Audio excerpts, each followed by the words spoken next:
Hello, my friends. Welcome back to our study along of the World Order of Baha'u'llah. If you are joining for the first time, welcome. Linked below, you will find this document. You will find a study guide. You will also find the launch video for this project that really covers the who, what, when, and where, and why I am doing this, as well as the playlist to catch up if you want to see how we got to where we are today. Long section today. I'm going to do my best. The guiding principles of world order. One thing I forgot to mention last week, if you watched that video, it reminded me a lot of The Secret of Divine Civilization and a podcast that I did inspired by that book, which was Divine Civilization versus New World Order, or Divine Civilization versus a Corrupt New World Order, where, it's really clear that without a divine origin in this system and design to organize society, even something well-meaning will fail and ultimately not be able to transform society, let alone something that is not well-meaning, right? An effort to unify the world that is actually for selfish gain of a handful of individuals, which we've seen repeatedly throughout history, will fail and not be the divine origin world order we're talking about in this book. So that's also linked below in this video and last week's if you watch the playlist. Just something I wanted to add, just seeing a connection between world order and Secret of Divine Civilization, and we will also be getting into that today too. All right, my friends, jumping in. All we can reasonably venture to attempt is to strive to attain a glimpse of the first streaks of the promised dawn that must, in the fullness of time, chase away the gloom that has encircled humanity. All we can do is point out in the broadest outlines what appear to us to be the guiding principles underlying the world order of Baha'u'llah as amplified and enunciated by abdu'l-baha in the center of his covenant with all mankind and the appointed interpreter and expounder of his word. So he had just said that to completely fathom Baha'u'llah's world order or even envision it is presumptuous. So all we can do is venture to gain a glimpse that the unrest and suffering afflicting the mass of mankind are in no small measure the direct consequences of the world war and are attributable, man, you guys, put on your seatbelts, attributable to the unwisdom and short-sightedness of the framers of the peace treaties only a biased mind can refuse to admit. And of course, the treaties post-World War I. That the financial obligations contracted in the course of the war, as well as the imposition of a staggering burden of reparations upon the vanquished, have, to a very great extent, been responsible for the maldistribution and consequent shortages of the world's monetary gold supply, which in turn has, to a very great measure, accentuated the phenomenal fall in prices and thereby relentlessly increased the burdens of impoverished countries no impartial mind would question. And we went over this a few videos back too about exactly what he's saying, how the burdens that were put on Germany in particular after World War I. The intergovernmental debts have imposed a severe strain on the masses of the people in Europe, have upset the equilibrium of national budgets, have crippled national industries, and led to an increase in the number of unemployed, is no less apparent to an unprejudiced observer. That the spirit of vindictiveness, of suspicion, of fear and rivalry engendered by the war, and which the provisions of the peace treaties have served to perpetuate and foster, have led to an enormous increase of national competitive armaments, involving during the last year the aggregate expenditure of no less than 1,000 million pounds, which in turn has accentuated the effects of the worldwide depression. It is a truth that even the most superficial observer will readily admit that a narrow and brutal nationalism, which the post-war theory of self-determination has served to reinforce, has been chiefly responsible for the policy of high and prohibitive tariffs, so injurious to the healthy flow of international trade and to the mechanism of international finance, is a fact which few would venture to dispute. It's very interesting. He says only an unbiased mind would not admit this. No impartial mind would question this. No unprejudiced observer would not see this. Even a superficial observer, few would venture to dispute. It's just, he has a rhythm to what he's saying, and he keeps sort of saying, he's really emphasizing the same points in his very Shoghi Effendi way here.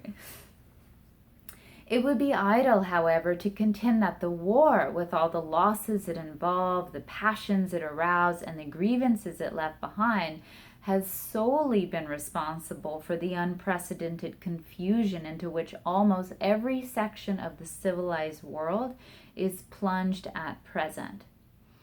Is it not a fact, and this is the central idea I desire to emphasize, that the fundamental cause of this world unrest is attributable not so much to the consequences of what must sooner or later come to be regarded as a transitory dislocation of the affairs of a continually changing world, but rather to the failure of those into whose hands the immediate destinies of peoples and nations have been committed to adjust their system of economic and political institutions to the imperative needs of a rapidly evolving age.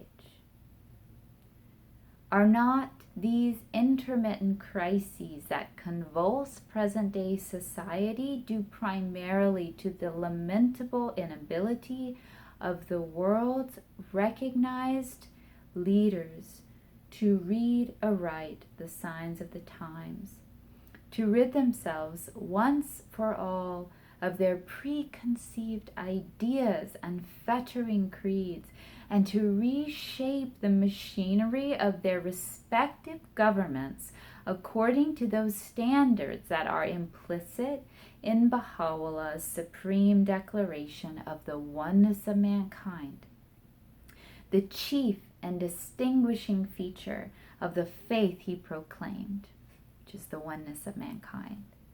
For the principle of the oneness of mankind, the cornerstone of Baha'u'llah's world-embracing dominion, implies nothing more nor less than the enforcement of his scheme for the unification of the world, the scheme to which we have already referred. In every dispensation, writes abdu'l-baha, the light of divine guidance has been focused upon one central theme. In this wondrous revelation, this glorious century, the foundation of the faith of God and the distinguishing feature of his law is the consciousness of the oneness of mankind. How pathetic indeed are the efforts of those leaders of human institutions who, in utter disregard of the spirit of the age, are striving to adjust national processes suited to the ancient days of self-contained nations, to an age which must either achieve the unity of the world as adumbrated, oh God, adumbrated, Adumbrated,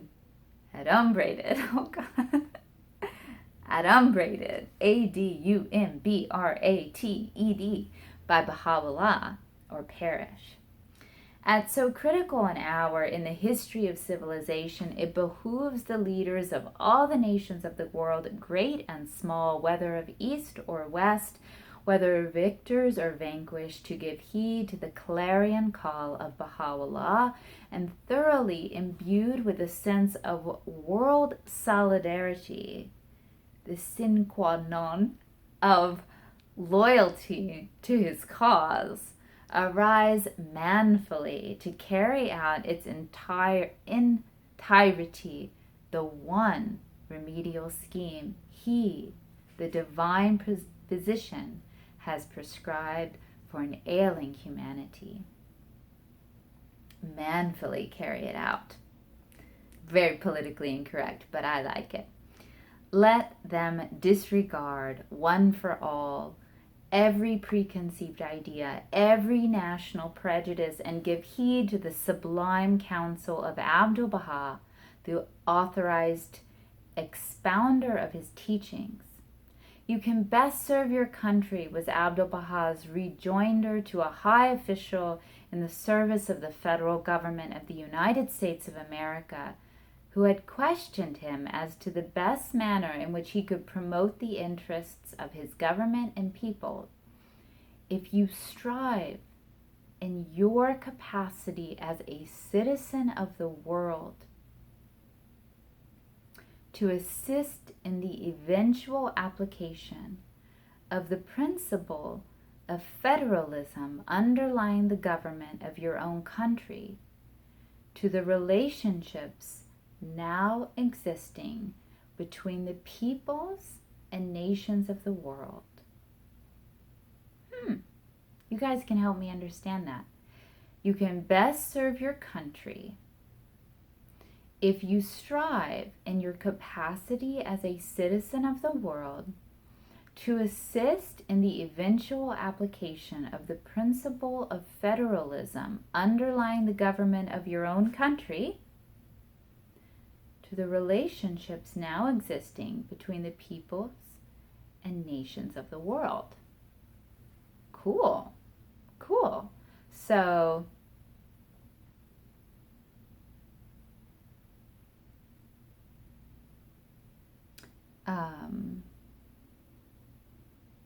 assist in the application of the principles of federalism, which the United States has underlying our government, in theory,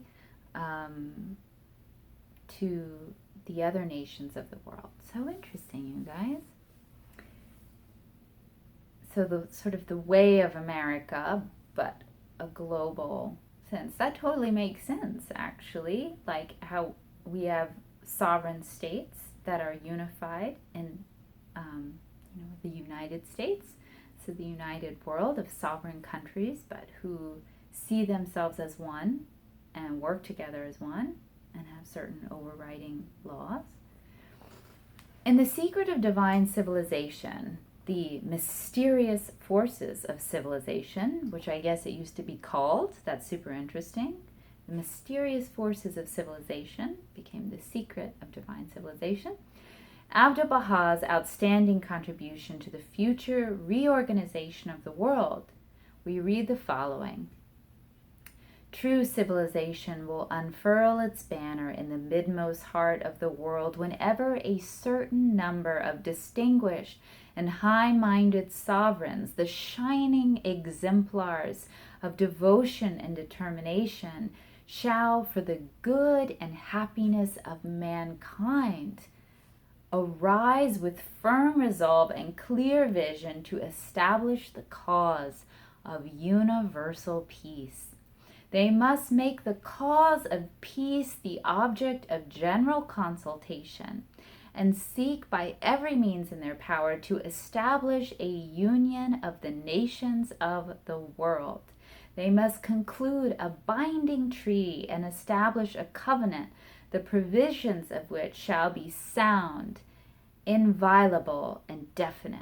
They must proclaim it to all the world and obtain for it the sanction of all the human race. This supreme and noble undertaking, the real source of the peace and well-being of all the world, should be regarded as sacred by all that dwell on earth, and the forces of humanity must be mobilized to ensure the stability and permanence of this most great covenant. In this all-embracing pact, the limits and frontiers of each and every nation should be clearly fixed. The principles underlying the relations of governments towards one another definitely laid down, and all the international agreements and obligations ascertained. In like manner, the size of armaments of every government should be strictly limited, for the preparations of war and the military forces of any nation should, if be allowed to increase, they would arouse the suspicion of others. The fundamental principle underlying this solemn pact should be so fixed that if any government later violate any one of its provisions, all the governments on earth should arise to reduce it to utter submission. Nay, the human race as a whole should resolve with every power at its disposal to destroy that government. Should this greatest of all remedies be applied to the sick body of the world, it will assuredly recover from its ills and will remain eternally safe and secure. A few, he further adds, unaware of the power latent in human endeavor, consider this matter as highly impracticable, nay, even beyond the scope of man's utmost efforts. Such is not the case, however. On the contrary, thanks to the unfailing grace of God, the loving kindness of his favored ones, the unrivaled endeavors of wise and capable souls, and the thoughts and ideas of the peerless leaders of this age, nothing whatsoever can be regarded as unattainable.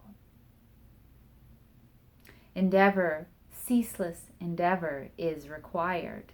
Nothing short of an indomitable determination can possibly achieve it. Many a cause which past ages have regarded as purely visionary, yet in this day has become most easy and practicable. Why should this most great and lofty cause, the day star of the firmament of true civilization, and the cause of the glory, the advancement, the well-being, and the success of all humanity, be regarded as impossible of achievement? Surely the day will come when its beauteous light shall shed illumination upon the assemblage of man. Thank you so much for studying with me, you guys. That was a lot. But he ended saying, no way, Jose, is this some unattainable utopian vision. You know, running to an infant seems ludicrous, but not to a 10-year-old and certainly not to a 16-year-old. You know what I mean? Like, we're capable of so much. Ceaseless endeavor. Please remember to subscribe to this channel. Feel free to like this video and to comment. And I wish you the best for playing your part in making this world a better place. And know that it is totally attainable. I'll catch you next time.